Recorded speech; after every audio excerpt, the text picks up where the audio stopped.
अमेरिकी सदर Donald Trump की एक बार फिर फील्ड मार्शल आसिम मुनीर की तारीफ। नेटो समिट में न्यूज़ कॉन्फ्रेंस में कहा, गुज़िश्ता हफ्ते पाकिस्तान के फील्ड मार्शल आसिम मुनीर से मेरी मुलाकात हुई। फील्ड मार्शल आसिम मुनीर इंतहाई मुतासिर कुन शख्सियत के मालिक हैं। पाक भारत जंग रुकवाना मेरी सबसे बड़ी कामयाबी है। मोदी से कहा, जंग जारी रखी तो आपसे तिजारत नहीं करेंगे। सदर ज़ेलेंस्की से मुलाकात अच्छी रही मगर सीज़ फायर पर बात नहीं हुई। रूस अभी जंग खत्म नहीं करना चाहता।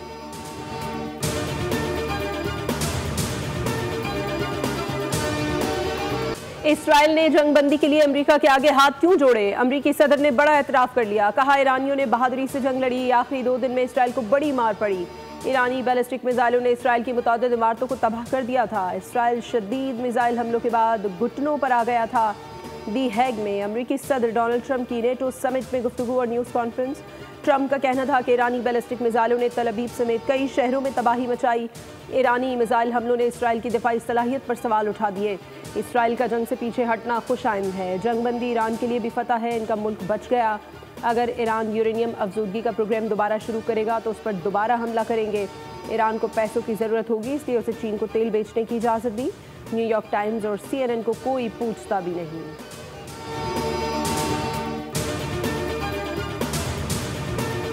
अमेरिकी टीवी चैनल CNN का अमेरिकी सदर डोनाल्ड ट्रंप से सवाल से पहले अमेरिकी सदर ने रिपोर्टर को कहा कि आप फेक न्यूज़ से हैं।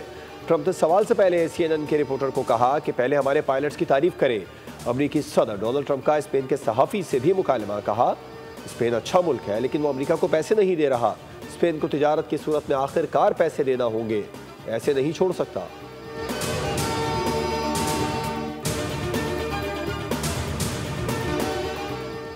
ईरानी पार्लियामेंट ने आलमी एटमी तवानाई एजेंसी से ताउन मुअत्तल करने के बिल की मंजूरी दे दी। ईरानी मीडिया के मुताबिक इजलास में 221 अरकान ने बिल के हक में वोट डाले। मुखालिफत में कोई वोट नहीं आया। ईरानी वजीर खारजा का कहना है, जौहरी हथियारों के नाम पर हम पर जंग मुसल्लत की गई। हमारे साइंसदानों ने जौहरी टेक्नोलॉजी के लिए बहुत कुर्बानियां दी।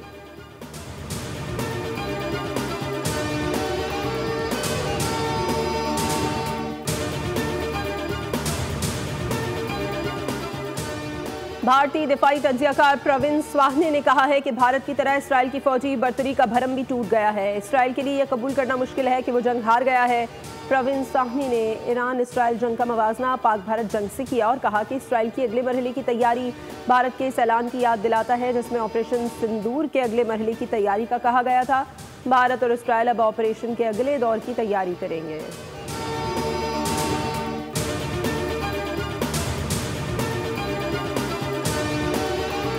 ईरान ने इसराइल का वो हाल किया है जो उसने ख्वाब में भी ना सोचा था। तल अबीब और दीगर शहरों पर ईरानी मिसाइल हमलों ने इसराइल का गुरूर खाक में मिला दिया। जंगबंदी कबूल करने के सिवा इसराइल के पास कोई चारा न रहा। मगरबी मीडिया ने इसराइल में तबाही की तस्वीर दुनिया को दिखा दी।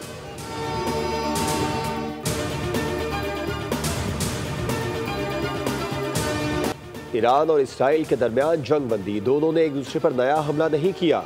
ईरानी वजारत सेहत के मुताबिक इसराइली हमलों में 610 अफराद शहीद और 4000 जख्मी हुए। 7 अस्पताल, 9 एम्बुलेंसें, 6 इमरजेंसी रिस्पॉन्स बेस और 4 क्लिनिक तबाह हुए। ईरानी हमलों में दर्जनों इसराइली इमारतें खंडर, हज़ारों अफराद बेघर हुए। ईरान के हमलों में 28 इसराइली हलाक जबकि दर्जनों जख्मी हुए।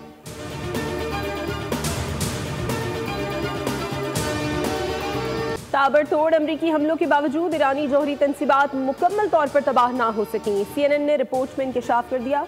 अस्फहान प्लांट की मजबूत साख्त के बायस नुकसान नहीं पहुंचा। न्यूयॉर्क टाइम्स के मुताबिक जेर ज़मीन इमारतें सलामत हैं और सिर्फ दाखिली रास्ते मुतासर हुए हैं।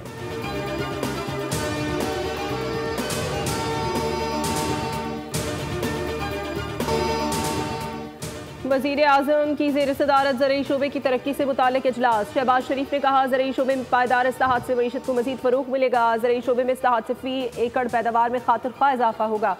ज़रई मशीनरी और आलात पर टैक्स बतदरीज कम, जबकि ज़रई अजनास की स्टोरेज कैपेसिटी बढ़ाने पर इक़दाम तेज़ किए जाएँ।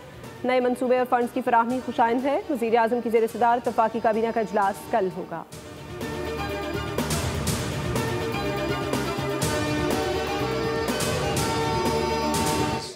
When the Prime Minister used to come to the office and go back from the office in a helicopter, ये तो पूरा साल हम सुनते रहे हैं कि मिनी बजट अब आया, मिनी बजट अब आया। सो वो डंडोरा सारे साल ये लोग पीटते रहे हैं। इन्फ्लेशन जो नीचे आई है, पॉलिसी रेट नीचे आया है, एफएक्स रिजर्व्स बेहतर हुए हैं। वो दिन गए जब वजीर आजम हेलीकॉप्टर पर ऑफिस आता था। हुकूमत ने अपने अखराजात कम किए, पूरा साल मिनी बजट की बातें होती रही, मिनी बजट नहीं आया। वजीर खजाना मोहम्मद औरंगजेब का कौमी असम्बली में इजहार ख्याल, कहा शरह सूद में कमी जबकि महंगाई नीचे आ रही है। हुकूमत नहीं, आज़ाद सर्वे बता रहे हैं कि पाकिस्तान की मईशत बेहतर हुई। साबिक फाटा और पाटा पर टैक्स आयद करने का मुतालबा मुताल्लिका स्टेक होल्डर्स कर रहे थे।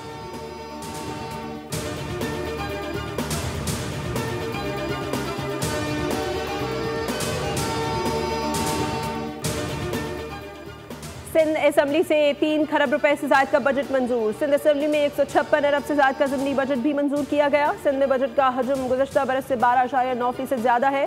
6 महसूलात खत्म। प्रोफेशनल टैक्स मनसूखी से अवाम को 5 अरब का रिलीफ मिला। सिंध असम्बली ने नए माली साल के लिए तमाम ग्रांट्स मंजूर कर ली।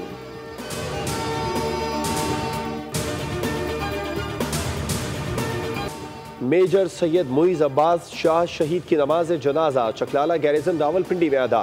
ISPR के मुताबिक नमाज जनाजा में वफाकी वज़ीर दाखिला फील्ड मार्शल आसिम मुनीर समेत सीनियर हाजिर सर्विस फौजी सिविल अफसरान और जवानों ने शिरकत की।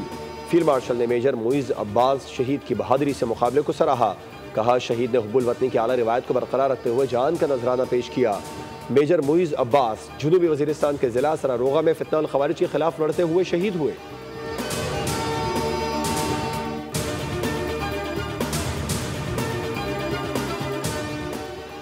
मुशीर कौमी सलामती लेफ्टिनेंट जनरल मोहम्मद आसिम मलिक का दौरा चीन। मोहम्मद आसिम मलिक शंघाई ताउन तंजीम की सलामती काउंसिल के सेक्रेटरीज के इजलास में शरीक हुए। मुशीर कौमी सलामती ने आलमी सूरत हाल और अमन और सलामती के लिए पाकिस्तान के मौक़िफ़ का इआदा किया। मुशीर कौमी सलामती मोहम्मद आसिम की चीनी क़यादत से भी मुलाकातें। मुशीर कौमी सलामती ने पाकिस्तान की जानिब से पुरअमन हमसायगी का पैगाम पहुँचाया। चीनी क़यादत के साथ मुलाकातों में सिक्योरिटी ताउन बढ़ाने पर इत्तफाक।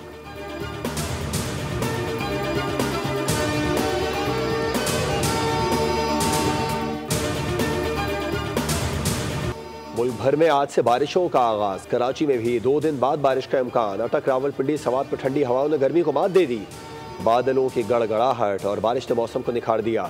बारिश के बरसते ही शहरियों के चेहरों पर खुशी लौट आई। बारिश ने जलती जमीन को राहत बख्शी और मौसम को खुशगवार फजा में बदल दिया। महकमा मौसमियात के मुताबिक आइंदा चंद रोज तक मुल्क के अक्सर हिस्सों में वक्फे से बारिश का इम्कान है, जिससे दर्जा हरारत में कदरे कमी आ सकती है।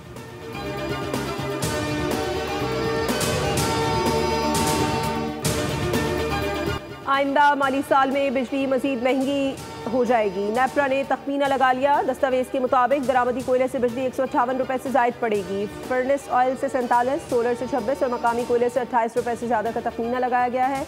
पानी से सबसे सस्ती बिजली 12 रुपए फी यूनिट में पैदा होने का इम्कान जाहिर किया गया है। राह का सहूलतकार है और दुबई के ज़रिए जो फंडिंग आती थी थ्रू दुबई टेररिज्म के लिए उसको फैसिलिटेट करता था। इसी तरह बहावल नगर से ताल्लुक़ रखने वाले 2 ऐसे अफराद भी गिरफ़्तार हुए हैं जो भारतीय बॉर्डर सिक्योरिटी फोर्स से बराह रास्त IEDs हासिल कर चुके थे। पंजाब और सिंध में रॉ के नेटवर्क्स बेनकाब, 10 सहूलतकार गिरफ्तार। पंजाब के मुख्तलिफ शहरों में CTD और पुलिस की मुश्तरका कार्रवाई। मस्जिद और रेलवे स्टेशन पर हमलों की मनसूबाबंदी नाकाम बना दी। भारतीय एजेंसी रॉ के 6 सहूलतकार गिरफ्तार कर लिए। धमाका खेज और दीगर मवाद बरामद। कराची से रॉ के 4 एजेंट्स गिरफ्तार किए गए। मुलजमान से दस्ती बम, असलहा, वायरलेस सेट, हसास मकामात की तस्वीर और दस्तावेजात बरामद हुई।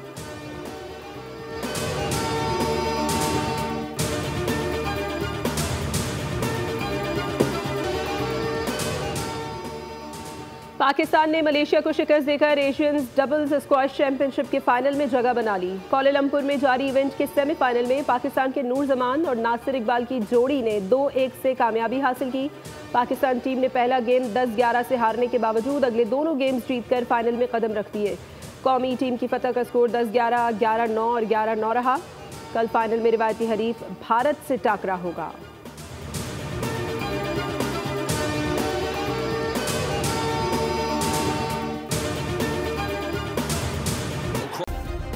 सब्सक्राइब करें और बेल दबाएं ताकि कोई खबर रह न जाए।